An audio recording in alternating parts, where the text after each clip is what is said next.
Alright.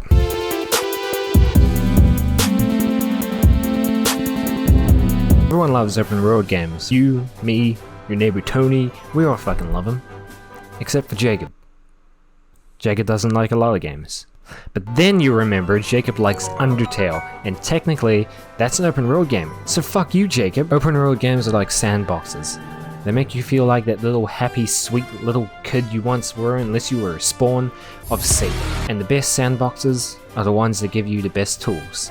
I'm talking fucking the new God of War, GTA, Elder Scrolls, Red Dead, Batman, Fantastic Mr. Fox, Far Cry, Ass and Cree, and Just Because. Everyone likes to have the creative freedom that an open world game would offer you. That's why people love GTA and Just Because they both give you a lot of tools to interact with your world. Go wherever you want and do whatever you want. But sometimes, on that little map you have there, are these little marks that say, hey, you want some missions? Skyrim in particular is very special because it gives you both creative freedom in terms of the open world and the mission structures. You could be fighting that big old spider, free, and then kill that random dude, and then go through the rest of the cave getting extra stuff and also complete another mission while you're at it, or you can jump the spider, get the gauntlet, and leave and come back whenever you bloody well feel like to finish it, and go to the fucking College of Winterhold, you fucking wizard nerd. Even though you know to further on the story and finish the game, you have to come back later on and go through the rest of the cave and do everything there, but like whatever, big deal, right?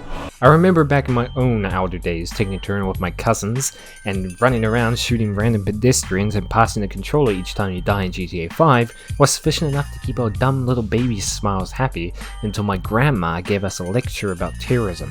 But you see, like many other people, I myself have found that a lot of open world games have been ruined recently because of this game.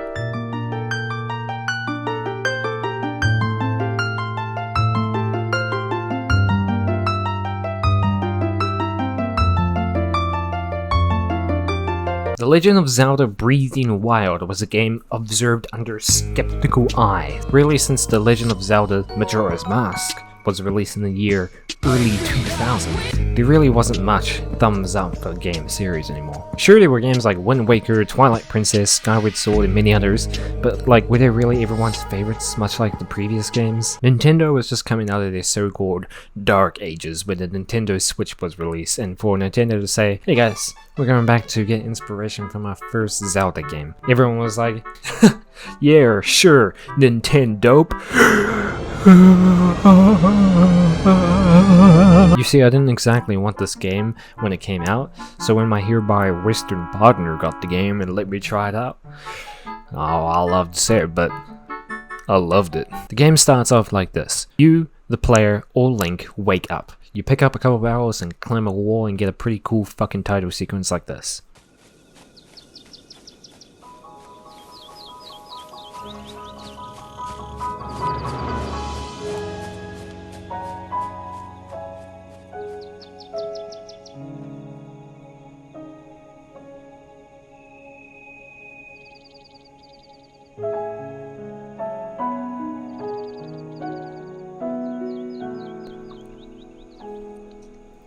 And from that point,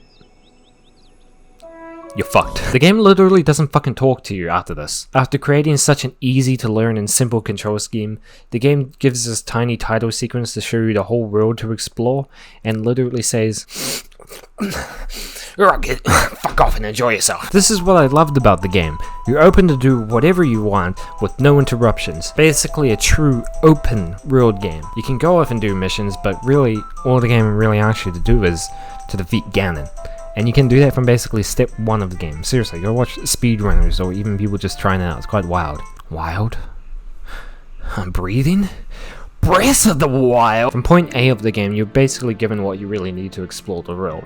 You can walk, run, climb, jump, and swim. If you do a couple intro missions, you can easily get a glider as well. Then from that point, all the story missions are is talk to the old lady, fight 4 big monsters, and win. And you really can do this in any particular order you want. Wow, you can just let Hyrule die and do whatever the fuck you want. You don't even need to do these missions. Even if the overall game just ends up being harder, it's completely up to you. The game feels so empty and lonely to contrast the story of Hyrule's Fall, but at the same time, I feel like no other game has as many content as this one. The map is littered with little mysteries for you to explore, which for once finally feels like you're doing it at your own will. No little question marks on your map, no straight lines to follow, and a whole arsenal of ways to achieve your goal. If open world games are like sandboxes, then Breath of the Wild is like a box full of kinetic sand. Once you spot something, you typically stand there just trying to figure it out, and then poof! Ah, I figured it out on my own. I'm a fucking genius. No one else has definitely done this. You find so many interesting things that pique your interest, like, oh, a giant tree stump. I wonder what's inside. Oh, it's a bandit camp.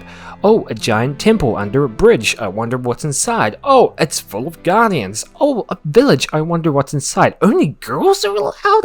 No way, Jose. Ow, that hurt. Guess I gotta go become a cute drag queen and sneak in. Oh, what's that? Mission is available? Well, I saw like 15 other things on the way here, so I'm gonna go see what the fuck those things are about first. So yeah, Nintendo went backwards to the first Zelda game, and for that they pushed themselves forward.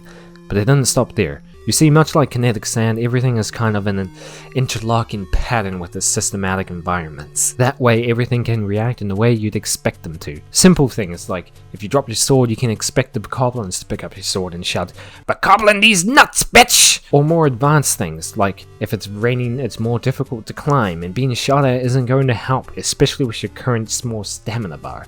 Problem solved. Shoot a bomb arrow at an enemy, under shelter of course, because the rain is going to set out the fire, setting the grass on fire, creating an updraft, use the updraft to carry your bombs up to the higher platform, hit the enemies up there, take the elevator up, and if it's lightning out, throw your metal objects at the enemies and then let the lightning strike them, or throw your metal boomerang, catch it with your magnet, and now you have a chainsaw that gets struck by lightning to do extra damage, time freeze a freaking bomb, hit it a couple times, let it fly off into the freaking distance and hit the enemies further away, or you could just run around the mountain and attack from high above and let loose on those freaking bombs, or you could just go to the nearest shelter, sleep for the night, and regain your health, and even get extra health, cook some food, and buy arrows and attack them on a better day.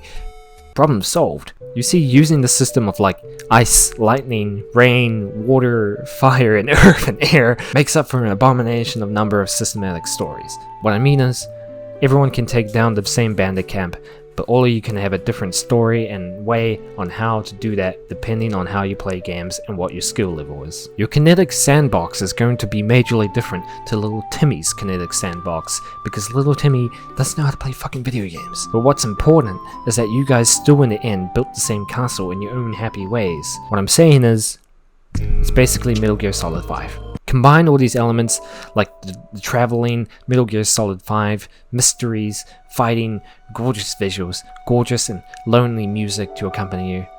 You get this beautiful dish about the joys of exploration. That's why I love Legend of Zelda Breath of the Wild. Thank you, my dear old partners, and I'm Curly and I'm out.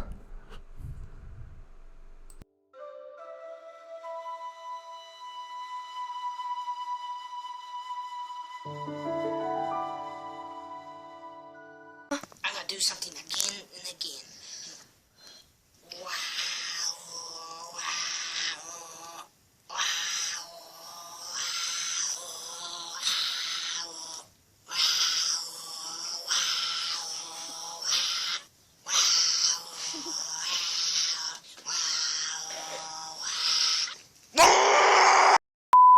You could be fighting a big old spider, free and then kill that random dude, and then go through the rest of the cave getting extra stuff and also completing the Nushim. So close. And then go through the rest of the cave getting extra. You could be fighting that big old spider, free and then kill that random dude. No. Or you could just jump the spider, get the gauntlet, and leave the gun. Or you could just jump the spider, get the gauntlet, and leave the cave and come back another. Why am I losing control? Or you could jump the spider, get the gauntlet, and leave and come back whenever you bloody well feel like it and finish it. Bloody well finish. You could shoot a bomb arrow at an enemy setting the grass on fire, creating an updraft, using the updraft to carry your bombs up to a higher platform, hit the enemies up there. Oh, wait. Using the updraft to carry your bombs up to a higher platform, hit the enemies up there, take the elevator up, and if it's lightning out, throw your metal objects at the enemies, then no. there, take the elevator up, and if it's lightning out, throw your metal objects at the enemies, then let the lightning strike them, or throw your metal boomerang, catch it with your magnet, and now you have a chainsaw, and it gets struck by lightning, and it can do extra damage. Or you can time freeze a freaking bomb, hit it a couple times, let it fly off into the distance, and hit the enemies further away. Or you could just run around the mountain and attack from above, just letting loose on those freaking bombs. Or you could just go to the nearest shelter, sleep for the night, and regain your health, and even... Oh no!